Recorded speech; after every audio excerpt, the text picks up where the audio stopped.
അപ്പോൾ നമ്മളിന്ന് സ്റ്റാർട്ട് ചെയ്യാൻ പോകുന്നത് റിവോൾവിംഗ് ഡേയ്സ് എന്ന് പറഞ്ഞ പോവാണ്. ഡേവിഡ് മാലോഫിൻ്റെയാണ്. ഡേവിഡ് മാലോഫ് എന്ന് പറഞ്ഞാൽ ഒരു വളരെ പ്രശസ്തനായ Austrian novelist, poet, short story റൈറ്ററാണ്.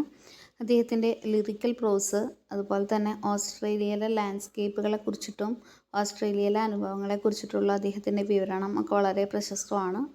Is bone in എവിടെ ജനിച്ചത്? ബ്രിസ്ബെയിനിലാണ് 1934. ലബനീസ് ക്രിസ്ത്യൻ ഫാദറാണ് ആൻഡ് ഇംഗ്ലീഷ് ജൂയിഷ് മദറുമാണ്. മാലോഫ് ഗ്രൂ ചെയ്തത്, വളർന്നത് ഒരു വൈബ്രൻ്റ് ആയിട്ടുള്ള മൾട്ടി കൾച്ചറൽ, അതായത് വ്യത്യസ്തങ്ങളായിട്ടുള്ള സംസ്കാരങ്ങളിൽ നിന്ന് വന്നിട്ടുള്ള ഒരു പാരൻസിൻ്റെ ഇടയിലാണ്. ദിസ് ഡൈവേഴ്സ് അപ്ബ്രിങ്ങിങ് അതുകൊണ്ട് തന്നെ informs his writings nuanced exploration of place, identity and Australian experiences. Malouf has help strengthened Australian literature. Australian ലിറ്ററേച്ചറിൻ്റെ സാഹിത്യത്തിൻ്റെ വളർച്ചയ്ക്ക് ഒരുപാട് സംഭാവനകൾ മാലോഫ് ചെയ്തിട്ടുണ്ട്. ഗ്ലോബൽ സ്റ്റേജിലാണെങ്കിലും ഷോർട്ട് ഫിക്ഷൻ, ഇൻട്രോസ്പെക്റ്റീവ്, ഫിലോസഫിക്കൽ നോവൽസൊക്കെ. ഹിസ് റൈറ്റിംഗ് കൺവേസ്, അദ്ദേഹത്തിൻ്റെ എഴുത്തുകളിൽ ഒരു ലിറിക്കലായിട്ടുള്ള ഒരു വിവേകം കാണാൻ പറ്റും. ഹ്യൂമൻ എക്സ്പീരിയൻസ്, മനുഷ്യൻ്റെ അനുഭവങ്ങളെ കുറിച്ചിട്ട്, അതും Australian ലാൻഡ്സ്കേപ്പിൽ. Malov's luminous body of work has cemented with reputation as one of the nation's finest contemporary literary voices. രാജ്യത്തിൻ്റെ തന്നെ ഏറ്റവും നല്ലൊരു സമകാലികമായിട്ടുള്ള ഒരു ശബ്ദം എന്നോണം മലോഫിൻ്റെ വർക്കുകൾ നമുക്ക് പറയാൻ പറ്റും. The poetic voice in David Malouf's revolving days എന്ന് പറഞ്ഞിട്ടുള്ള കവിതയിൽ wistfully on a romantic affair from the youth that despite ending left and indelible imprint. ഇതൊരു പക്ഷേ അദ്ദേഹത്തിനുണ്ടായിരുന്ന ഒരു നഷ്ടപ്രണയമാണെന്ന് വേണമെങ്കിൽ പറയാൻ പറ്റും. ഒരു നഷ്ടപ്രണയത്തെ കുറിച്ചിട്ടാണ്, ചെറുപ്പത്തിലെ യൂത്തിലുണ്ടായതാണ്. അത് അവസാനിച്ചു. പക്ഷെ എന്നാലും അദ്ദേഹത്തിൻ്റെ ചില ലവേഴ്സാണെങ്കിൽ അവർക്കറിയാൻ പറ്റും, നമ്മൾ ലവ് ചെയ്ത് കഴിഞ്ഞ് കഴിഞ്ഞാൽ അത് എൻഡ് ചെയ്താലും ബ്രേക്കപ്പ് ആയി കഴിഞ്ഞാലും അതിൻ്റെ ഒരു ഇംപ്രിൻറ്റ്, ഒരു അടയാളം മനസ്സിലിങ്ങനെ കെടുക്കും. അപ്പോൾ അതാണ് ഇവിടെ പറയുന്നത്. ടു സ്പയർ യെറ്റ് ഇവോക്കേറ്റീവ് ലാംഗ്വേജ്, നല്ലൊരു ഭാഷയിലൂടെ അത് പറയാണ്. The speaker construct sensory moments from the relations blissful beginnings.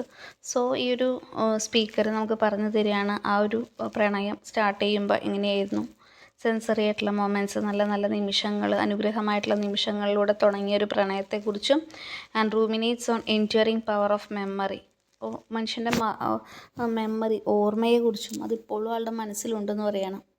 Vivid snapshots chronicle the FIR's early days when the speaker bought colorful shirts. അപ്പോൾ അന്ന് പ്രണയിനിയെ ഇമ്പ്രസ് ചെയ്യാൻ വേണ്ടിയിട്ട് നമ്മുടെ സ്പീക്കർ നല്ല കളർഫുള്ളായിട്ടുള്ള ഷർട്ടുകൾ ധരിക്കാറുള്ളതിനെക്കുറിച്ചിട്ടും. Attempting to craft a desirable identity as a lover, ഒരു കാമുകന് ഉണ്ടാവേണ്ട എല്ലാ ചാബല്യങ്ങളും അദ്ദേഹത്തിനുണ്ടായിരുന്നു. അപ്പോൾ അതിനെക്കുറിച്ചൊക്കെ പറയുകയാണ്. The poem shifts fluidity between the past and present. ഒരു സമയം പാസ്റ്റും പ്രസൻറ്റും നമുക്ക് പറഞ്ഞു തരുന്നുണ്ട്, അതായത് കഴിഞ്ഞു പോയ കാര്യങ്ങളും ഇപ്പോൾ എങ്ങനെയാണെന്ന് നോക്കാം. Weighing a memories capacity to collapse temporal distance and underlying melancholy, ഒരു സങ്കടമുണ്ട് അദ്ദേഹത്തിന്. Transitory nature of the youthful relationship, കാരണം യൂത്തിലുണ്ടാവുന്ന എല്ലാ റിലേഷൻഷിപ്പും മാരേജിൽ എൻഡ് ചെയ്യണമെന്നോ ലൈഫ് ലോങ്ങിലാവണമെന്നോ ഇല്ല, ട്രാൻസിറ്ററിയാണ്, മാറിക്കൊണ്ടിരിക്കാം. പക്ഷെ അത് അദ്ദേഹത്തിനൊരു വേദനയായിട്ട് നിൽക്കുകയാണെന്ന് പറയാണ്. അതേസമയം is contrasted with the enduring power of memory and poetry to immortalise for the past. പക്ഷെ ഇന്നും അദ്ദേഹത്തിൻ്റെ മനസ്സിലത് ഉണ്ട് എന്ന് പറയാണ്.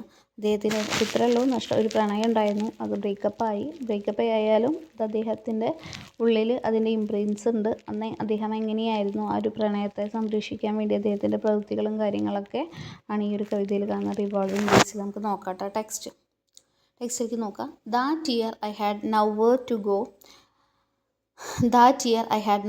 to go. I fell in love. Unmistakably, of course, but it's lasted and has lasted. ഞാൻ പറയണം, ആ ഒരു വർഷം I had nowhere to go. എനിക്ക് പോകാൻ എവിടെയും ഉണ്ടായിരുന്നില്ല. I fell in love. അപ്പോൾ ഞാൻ എന്തായി? ഒരു പ്രണയത്തിൽ അകപ്പെട്ടു. മിസ്റ്റേക്കൺ, അതൊരു തെറ്റായിരുന്നു അദ്ദേഹം പറയേണ്ടത്. ആ ഒരു പ്രണയം എന്തായിരുന്നു? ഒരു തെറ്റായിരുന്നു എന്ന് പറയേണ്ടത്. തീർച്ചയായിട്ടും അത് തെറ്റായിരുന്നു. ബട്ട് ഇറ്റ് ലാസ്റ്റഡ്, പക്ഷെ അത് നീണ്ടു നിന്നു. ആൻഡ് ഹാസ് ലാസ്റ്റഡ്, നീണ്ടു നിന്നു എന്ന് പറയണം. The old tug at the heart, ആ ഒരു പണ്ടത്തെ ആ ഒരു ടഗ്, ഒരു വേദനയാണ് അവിടെ പറയുന്നത്. ഹൃദയവേദന, ഹൃദയത്തിലെ മുറിവ് എന്നോണം എന്ന് വേണമെങ്കിൽ പറയാം. The grace unasked for urgentness the bottom from the pocket of the shirt boom under the pocket of a shirt that I remember is the colour of the shirts. അന്ന് ധരിച്ചിരുന്ന കളേഴ്സിനെ കുറിച്ചൊക്കെയാണ് അദ്ദേഹം പറയുന്നത്, ഷർട്ടിൻ്റെ.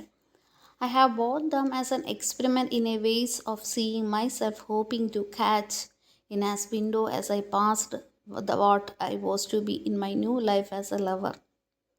അപ്പോൾ പുതിയ പുതിയ ഷർട്ടുകൾ വാങ്ങാറുണ്ട്. അത് ഓർക്കുന്നു, അതൊക്കെ ഓർത്തെടുക്കുകയാണ് അദ്ദേഹം. ആ കളർ ഓഫ് ഷർട്ട്സുകൾ ധരിച്ച് ഒരു എക്സ്പെരിമെൻ്റ് എന്നോണം, ഒരു പരീക്ഷണം എന്നോണം പല പല ടൈപ്പ് ഷർട്ടുകൾ വാങ്ങി അത് സ്വന്തമായിട്ട് കാണാൻ, അതിട്ടിട്ട് ഞാൻ എങ്ങനെയുണ്ട് എന്ന് സ്വയം കാണാനായിട്ട് ഒരു വിൻഡോയിൽ അവിടെ വന്ന് നോക്കുകയാണ്. അപ്പോൾ കാണാം എന്നെ എങ്ങനെയുണ്ടെന്നൊക്കെ അതിലൂടെ പോകുമ്പോൾ കാണാം.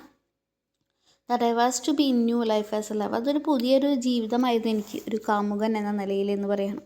ഈ ഷർട്ട്സിൻ്റെ കളർ പറയണം. 1 മിൻറ്റ് ഗ്രീൻ, ഒന്ന് ഗ്രീൻ കളറായിരുന്നു. 1 പിങ്ക്, ഒന്ന് പിങ്ക് ആയിരുന്നു. തേർഡ്, മൂന്നാമതോ കോഡ് ഐവി ലീഗ് ഒരു കളറാണ്. ദെൻ ടാൻ വിത്ത് ഡാർക്ക് സ്ട്രൈപ്സ്, അങ്ങനത്തെ ഒരു ഷർട്ട് ഉണ്ടായിരുന്നു. മൈ ഫസ്റ്റ് ബട്ടൺ ഡൗൺ കോളറായിട്ടുള്ള ഷർട്ടും ഉണ്ടായിരുന്നു. അപ്പോൾ അദ്ദേഹം ഇംപ്രസ് ചെയ്യാനായിട്ട് അന്ന് യൂസ് ചെയ്തിരുന്ന കളർഫുൾ ഷർട്ട്സിനെ കുറിച്ചൊക്കെയാണ് ഇവിടെ പറയുന്നത് കേട്ടോ. ഇനി എന്താ പറയുന്നത്, വി നെവർ റൈറ്റ്സ്, ഞങ്ങൾ കാമുകനെ കാമുകയാണെങ്കിലും ഞങ്ങൾ ഒരിക്കലും എഴുത്തുകൾ എഴുതിയിരുന്നില്ല.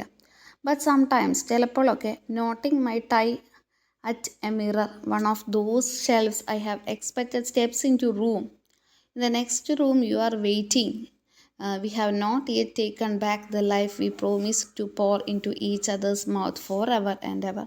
അപ്പോൾ പറയാണ്, ഞങ്ങൾ ഒരിക്കലും എഴുതാറില്ല, എഴുത്തുകളൊന്നും എഴുതാറില്ല. പക്ഷെ ചിലപ്പോഴൊക്കെ നോട്ടിങ് മൈ ടൈ എന്ന് പറഞ്ഞാൽ ഞാൻ എൻ്റെ ടൈ കെട്ടുമ്പോൾ, കണ്ണാടിയിൽ നോക്കി എൻ്റെ ടൈ കെട്ടുമ്പോൾ, വൺ ഓഫ് ദോസ് സെൽഫ്സ്, ഒരിക്കലൊക്കെ, അല്ലെങ്കിൽ ഞാൻ ആഗ്രഹിച്ചിട്ടുണ്ട്, അല്ലെങ്കിൽ ഐ ഹാവ് എക്സ്പെക്റ്റഡ്, ഞാൻ പ്രതീക്ഷിച്ചിട്ടുണ്ട്, steps in to the room, നീ എൻ്റെ റൂമിലേക്ക് വന്നിരുന്നെങ്കിൽ എന്ന് ഞാൻ ആഗ്രഹിച്ചിട്ടുണ്ട്.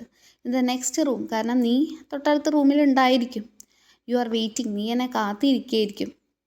V have not yet taken back the life we promise to pour, നമ്മൾ അങ്ങോട്ടും ഇങ്ങോട്ടും പ്രോമിസ് ചെയ്തിട്ടുണ്ടായിരുന്നു ഒരു ജീവിതം എന്ന് പറയുകയാണ്. ഈച്ച് അതേഴ്സ് മൗത്ത് എന്ന് പറഞ്ഞാൽ അങ്ങോട്ടും ഇങ്ങോട്ടും എന്നുള്ള അർത്ഥം. For ever and for ever എന്നേക്കുമായിട്ട്. While I choose between changes to surprise U.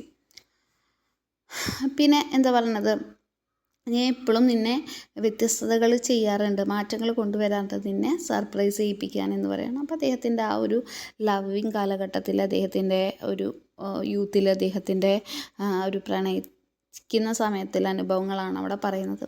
Revolving days എന്ന് പറഞ്ഞാൽ എന്താ, ചുറ്റിക്കൊണ്ടിരിക്കുന്നു, ദിവസങ്ങൾ കടന്നു പോയിക്കൊണ്ടിരിക്കുന്നു, വളരെ പെട്ടെന്ന് നീങ്ങിക്കൊണ്ടിരിക്കുന്നു. My heart in my mouth again എന്ന് പറഞ്ഞാൽ എന്താ, എൻ്റെ ഹൃദയം എൻ്റെ വായയിലായി എന്ന് പറഞ്ഞു കഴിഞ്ഞാൽ എന്താ, ഐ ആം റൈറ്റ്, ഒരു പെയിനാണ് അവിടെ കാണിക്കുന്നത്. ഓക്കെ, അവിടെ ഒരു പെയിൻ, നഷ്ടബോധം അല്ലെങ്കിൽ ഒരു പെയിനൊക്കെ നമുക്ക് അവിടെ കാണാനായിട്ട് പറ്റും. ഓക്കെ, അവിടെ ദിവസങ്ങൾ കടന്നു പോവുകയാണ്. My heart in my mouth again എന്ന് പറഞ്ഞാൽ എന്താ, ഭയം തോന്നുന്നു എന്ന് പറയാണ്. ഭയം തോന്നുന്നു. My heart in my mouth again എന്ന് പറഞ്ഞാൽ ദിവസങ്ങൾ കടന്നു, ഭയം തോന്നുന്നു. I am writing this for you, ഞാൻ നിനക്കിത് എഴുതുന്നു.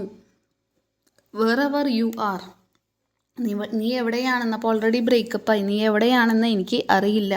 ഹുഎവർ is staring in to your blue eyes, ഇപ്പോൾ ആരാണ് നിൻ്റെ നീല കണ്ണുകളിലേക്ക് നോക്കുന്നതെന്നും അറിയില്ല. ദാറ്റ് മീൻസ് ആര് നിന്നെ വിവാഹം ചെയ്തു, നിൻ്റെ വിവാഹം കഴിഞ്ഞോ, മക്കളായോ, അതൊന്നും എനിക്ക് അറിയില്ല. ഇറ്റ് ഈസ് മീ, പക്ഷെ ഞാൻ ഇവിടെയുണ്ട്. ഐ ആം സ്റ്റിൽ ഹിയർ, ഞാൻ ഇവിടെയുണ്ട്. നോ ഡോണ്ട് വറി, നീ പേടിക്കേണ്ട കാര്യമില്ല. I won't appear out of that old time to discomfort you, പണ്ടത്തെ കാര്യങ്ങളും പറഞ്ഞ് നിന്നെ ശല്യപ്പെടുത്താനായിട്ട് ഞാൻ ഒരിക്കലും വരില്ല. And no at this distance, ഇത്ര അകലത്തിൽ, I am not holding my breath for a reply, ഞാൻ നിൻ്റെ ഒരു റിപ്ലൈക്ക് വേണ്ടി കാത്തിരിക്കുന്നു ഇല്ല. ഓക്കെ, അപ്പോൾ ഇതിൽ മെയിൻ തീമായിട്ട് ഇത്ര പഠിച്ചു വയ്ക്കുക. Poetry to immortalise the past, ഒരു പ്രണയത്തെ എന്നേക്കും മരണമില്ലാതെ കാത്തു സൂക്ഷിക്കാനായിട്ട് ഒരു കവിതയിലൂടെ സാധിക്കും, അല്ലെങ്കിൽ ഒരു കലയിലൂടെ സാധിക്കും. പ്രത്യേകിച്ചും പാസ്റ്റിനെ, കഴിഞ്ഞു പോയ കാലങ്ങളെന്നും മരണമില്ലാതെ സൂക്ഷിക്കാനായിട്ടൊരു കവിതയ്ക്ക് അല്ലെങ്കിൽ ഒരു കലയ്ക്ക് സാധിക്കുമെന്നാണ് ഇതിലെ മെയിൻ തീം. ഈ പോയത്തിൽ അദ്ദേഹത്തിൻ്റെ നഷ്ടപ്രണയത്തെക്കുറിച്ചും, ഇപ്പോൾ പ്രണയിനി എവിടെയാണെന്ന് അറിയില്ല, മാരീഡായോ എന്താണെന്നൊന്നും അറിയില്ല, ഇന്നും അവളെ സ്നേഹിക്കുന്നു, പക്ഷെ അവളെ ശല്യപ്പെടുത്താനോ പോകാനോ കാണാനോ ഒന്നും ആര് തയ്യാറല്ല, പോയിട്ട് തയ്യാറല്ല. ഇതിൻ്റെ ക്വസ്റ്റ്യൻ ആൻസേഴ്സ് ഞാൻ സെൻഡ് ചെയ്യാം കേട്ടോ, അപ്പോൾ ഒന്ന് വായിച്ചു നോക്കുക. ഓക്കെ.